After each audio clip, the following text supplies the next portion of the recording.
Welcome back. Trust the process episode definitely 17. We definitely haven't missed a week all year. I don't know why I'm pointing that out. No big deal. But we're here. It is championship week here in Trust the Process. Spoiler alert, it's me versus Jake. Just it is what it is. The cream rises to the top, as they say. Uh, Uh, yeah, let's yeah, give you yeah, guys a couple weeks of recap, though. I know we haven't filmed a pod here in a little bit. So, Jake, take us to week 15, if you would. yeah. So going into week 15, this was the 1 and 2 bye week. We had Broken Step versus Bordeaux. Bordeaux ended up getting that one as a close matchup. Najee versus Nothing Sweeter Than a Repeater. That didn't come out too well later on. And going into those matchups, what did you think? I mean, we had one good one to talk about. So let's look at the Najee matchup first and that box score. He just had a rough week with his squad. 88, I think it was like our fifth or sixth most points in the league that week. So that's a super beautiful score. You should not be winning with 88 in the playoffs. But you get a dud out of Najee. Chris Godwin gets hurt. Metcalf hasn't been great. You get a turd out of Chase. Like his guys just didn't show up. It's unfortunate. You got to start them. There's nothing you can do different from a lineup perspective. You went cold in too many positions that week, unfortunately. Nothing sweeter than a repeater, also known as making moves. Yeah, he had Travis Kelce this week, and that was about it, honestly. Like, he didn't have much else. No. But Kelce, it's not like Kelce carried him here. He did, but 88, you should be losing in the playoffs with 88. Yeah, it was actually quite shocking, but I think that's just like how the NFL's been. Like that's Yeah. just how it's been this year. Super shocking. Terrible week overall. Yeah. I mean, all around. But yeah, that was good for you, Um, Zach. Short lived. yeah, I mean, we didn't think Macon was a contender, but he snuck through the wild card round here. Yeah. So going into I our was just going to first touch on the other round. matchup real quick, Jake. Oh, yeah. Cooper Kupp, man. Oh, Bordeaux was down like 29 heading into the very last game of the week. I believe it was a Tuesday night game, and it was the last game on Tuesday night. it And he was so got like sad. 29 and a half out of Cooper Kupp, and he got it. It was wild to watch. I felt bad for Joe. I saw Joe earlier that day.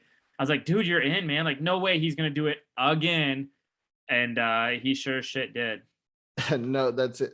The whole time it was happening, I wasn't even fully tuned into that Tuesday night game, and I was like, checked him, Tuesday afternoon. It's like, oh, I'm good, I should be fine. And then seeing that madness, like, sorry, Dad. Yeah. That's tough way to go I was out. hoping Bordeaux lost too. His team is a lot scarier than Joe's right now. Joe's got a solid team. But with Cooper Kupp, Kamara, Nick Chubb's back, some of those guys on Bordeaux's team, I'm like, oh God, I would love for that team to lose. And Kupp bailed him out. Insane. Yeah, Insane for absolutely sure. insane. Tough way to lose. Yeah, and then you know what though? We almost saw it again next Yeah. week. In your matchup, you said he was a tougher team, and that's what it was.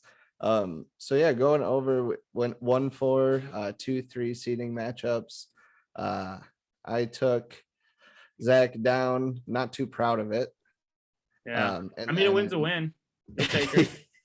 yeah, a win's a win. I relied on the Cowboys defense late in the week to carry me over the edge.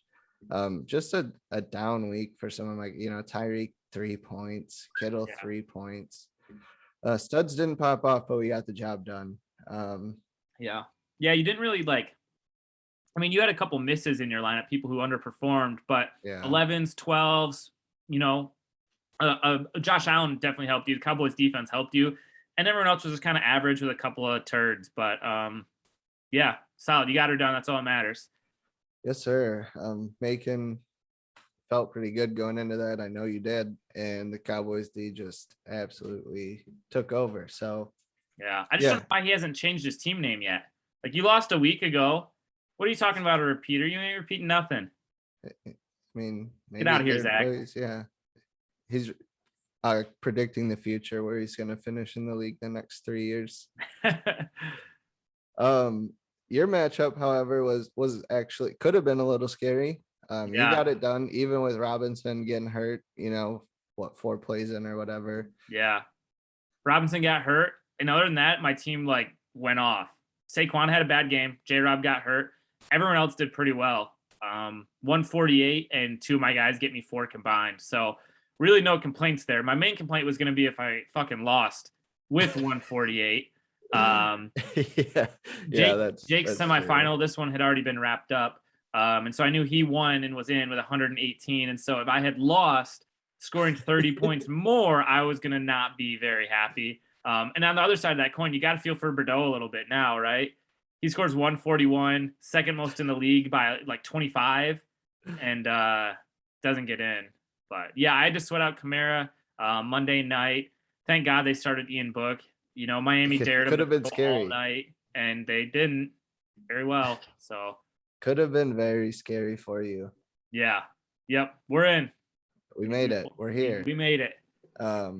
So yeah, let's before we get to the big showdown, we can go over the third place match real quick. Yeah, let's do it. Zach, Bordeaux, what are we looking at? I haven't even seen what's our COVID situation here. Yeah, I don't think it has affected Bordeaux's team very much. He's But just hurt.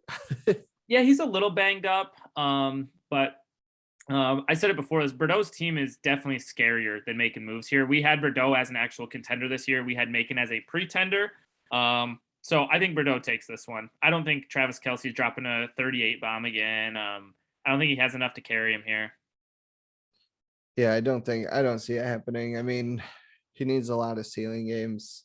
He's got some good narratives though. They'll feed Evans, get him over his 1,000 yards. Lockett's due to break out. People play up to par. He could definitely see something, but it's not looking good. But Bordeaux's definitely a contender. I don't think writing off a third place or even fourth place finish for him should write that off. Yeah. Yeah, he's scary. Just looking at that, I'm like, man, every one of those guys out there is capable of putting up 25 points. Every week. It's disgusting. All right. Enough of these guys, though, Jake. Let's get to rubbing our wieners together and talking about this championship matchup. Time to start a fire, bud. First, I want to talk about just Jake and I as a collective, right? We were selected as the host by our league. We had them vote, and they all picked us because we're the best fantasy football players in the league, as evidenced here by us being in the championship, So shout out to all of our league mates knowing that we really know our stuff, trusting us to host the podcast here, and we're able to deliver and make to the championship for them. It's a good showing. It means you got some good hosts. Yeah, so this is going to be an interesting week, man. We got a team, your team starting to hit some ceiling with your people back. Both the Browns coming back, starting to look really good. We'll see if AB plays. Yeah, he tweaked his ankle, so I guess that's a silver lining for me. Makes me even a bit nervous to start him if he does. What if he re-aggravates that early? And we'll see what happens. Yeah. I mean, Swift is kind of scary, but at this point, it's almost all I got. Yeah. No, and the Seattle run defense has been so bad lately. DeAndre Swift scares the crap out of me this week. He should pop. I'm optimistic he'll pop off. Dan Campbell says he's good to go, and he's been pretty transparent. Yeah. With everything, so they're gonna fire him up. But we got some COVID bugs here, Gibson. Yeah. How are you? You're looking what, pretty CMC healthy. and Gibson out, who, when healthy, are in your starting lineup? Yeah. Yep. And so it's pretty tough. But I mean, we're each gonna pick our own team, but what, I guess, would it surprise you if either of us come out on top? I don't think so. And I think we've kind of said this every year when we've had the contenders really match up, me, you, Bordeaux, especially. Every time we play each other, we're like, hey, we have solid matchups. This week's a little different because we don't have anyone on bye week. But again, you have COVID, you had injuries. We're the two best teams. We're each very capable of winning. It's just like we've got ourselves here. Whatever happens at this point. Yeah, I'm excited. I think, regardless going in, I'm optimistic for like how the league's going to respond this summer. I hope people like find more passion or interest for it and get their teams, with the right moves. A lot of people got some capital and some stock to get some things done and, level out and get more competitors, because those weeks are really the most fun to watch too. Mm-hmm. Whenever it's like just two brutes. A lot of one-sided matchups don't, pique a lot of interest. So Yep. I'm excited for that, but I'm also excited to win the chip this year and start the dynasty run officially. Yeah.